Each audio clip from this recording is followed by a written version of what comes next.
اعوذ باللہ من الشیطان الرجیم بسم اللہ الرحمن الرحیم السلام علیکم ورحمۃ اللہ وبرکاتہ۔ اس وقت ہمارا موضوع ہے اسلامی مساوات۔ عباسیوں کے عہد خلافت میں مسلمان افریقہ اور ایشیا کی بہت بڑی طاقت بن گئے تھے۔ ان کی فتوحات کا دائرہ ہندو سندھ اور چینو ترکستان اور یورپ کی سرحدوں تک وسیع ہو گیا تھا۔ مسلمانوں کی تہذیب و ترقی نے ساری دنیا کو حیران کر دیا تھا۔ روم کی عظیم الشان سلطنت سمٹ کر قسطنطنیہ کے اطراف و جوانب میں محدود ہو گئی تھی۔ رومی دربار میں ایک بہت بڑی مشاورت منعقد ہوئی جس میں تمام رومی علاقہ کے عالم، مذہبی پیشوا، فوجی ماہرین اور دربار کے سیاستدان اور حکام شریک ہوئے۔ اس مجلس کا مقصد یہ تھا کہ مسلمانوں کی ترقی اور اسلام کی مقبولیت کا راز معلوم کیا جائے کہ وہ کون سی بات ہے جس نے عرب کے وحشی اور جاہل قبیلوں کو اس قدر ترقی یافتہ اور طاقتور بنا دیا ہے۔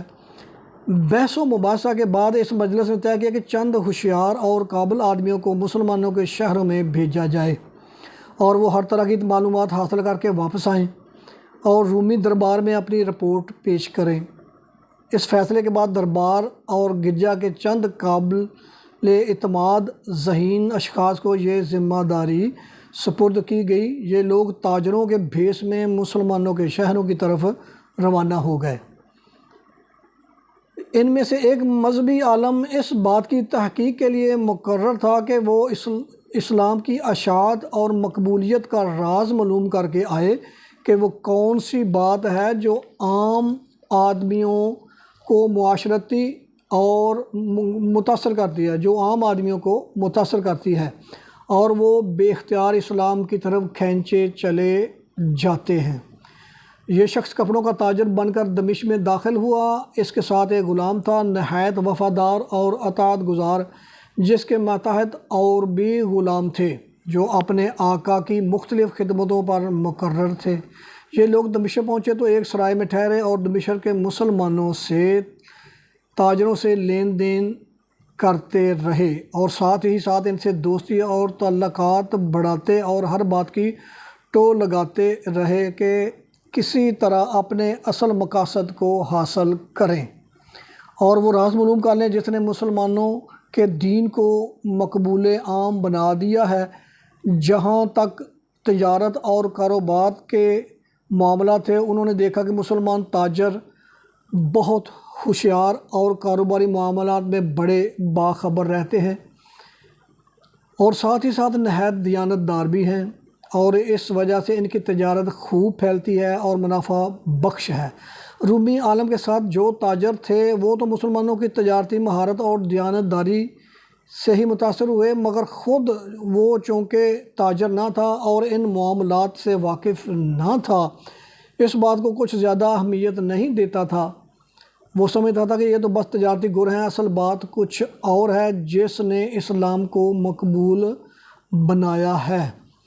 یہ رومی وفد دمشق سے قدس اور بغداد تک ہو آیا۔ بغداد پہنچ کر رومی عالم نے مسلمان اہل علم کی مجلسوں میں شرکت کی، وہاں کے کتب خانوں کو دیکھا بھالا اور مسلمانوں کی علمی ترقی اور نت نئی ایجادات سے بہت متاثر ہوا۔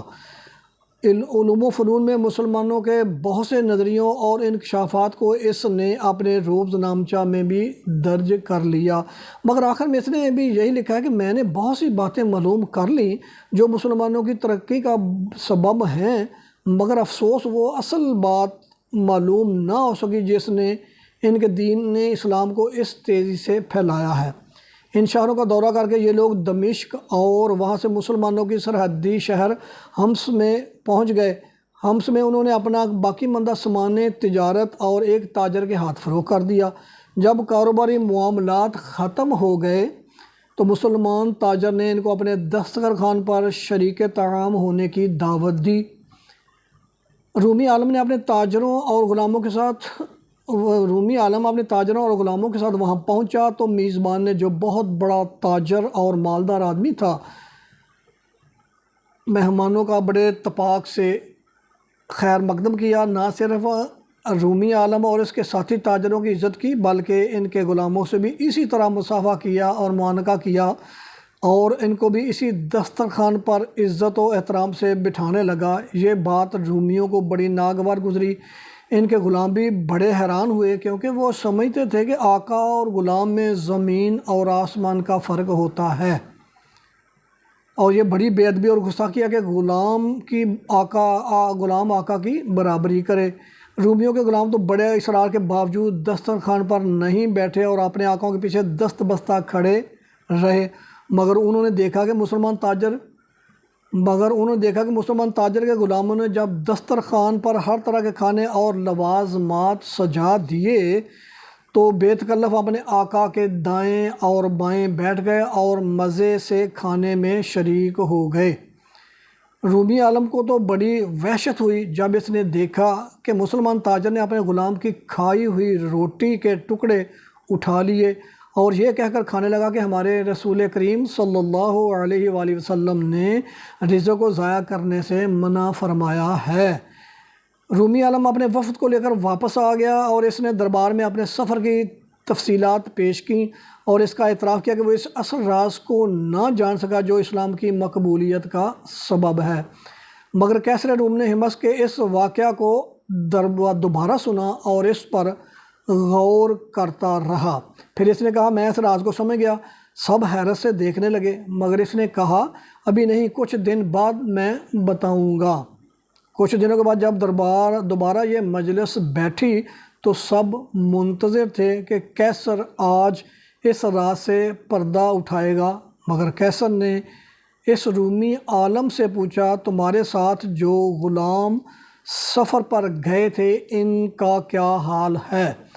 رومی عالم نے بڑی شرمندگی سے کہا حضور ان میں سے چند بھاگ گئے ہیں، جن میں ان کا نگران غلام بھی شامل ہے جس پر مجھے بڑا بھروسہ تھا، اور معلوم ہوا کہ وہ سب مسلمانوں کے ملک میں جا کر رہنے لگے اور مسلمان ہو گئے ہیں۔